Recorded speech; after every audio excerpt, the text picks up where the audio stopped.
Today, we're going to be making a chocolate cake. Okay, so let's prepare our pans first. I'm just going to give them a good spray. I'm going to spread it around evenly. Say bye-bye. So now moving on to the batter. We're going to mix together some flour, sugar, cocoa powder, baking soda, baking powder, and salt. Now we're going to whisk it up. Don't forget that the recipe is in the description box below. Now we're going to add in some oil, vanilla extract, milk, and 2 whole eggs. We're going to mix that together. Now we're going to gradually add in some hot water. Alright, batter's done. Now we're going to pour the batter evenly into 2 pans. Alright, now time to go in the oven. Alright, they just came out of the oven, so now let's do the toothpick test. Clean and clean. Now we're going to transfer the cakes to a cooling rack so they can cool down easier.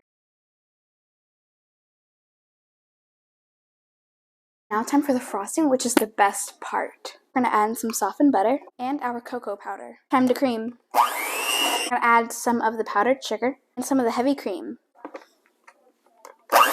More powdered sugar, more heavy cream. We're going to keep alternating until we get a beautiful frosting. Now time for assembly. Let's get my cake turner thing. Frosting. I'm going to smooth it all over the cake. Guys, watch this. Now time for the top layer. Smooth it all over the top and the sides. Okay, now I'm going to pop this in the freezer so it can be easier to decorate. So I'm going to do a little bit extra as always. I'm going to pipe some more stuff around the edges of the cake. It's totally optional. You got to make sure you really pack it in there. Alright, here she is. You're not done yet. I'm going to sprinkle over some mini chocolate chips and some sprinkles, of course. Hope you enjoyed this video and see you next time. And please comment down below how you like it.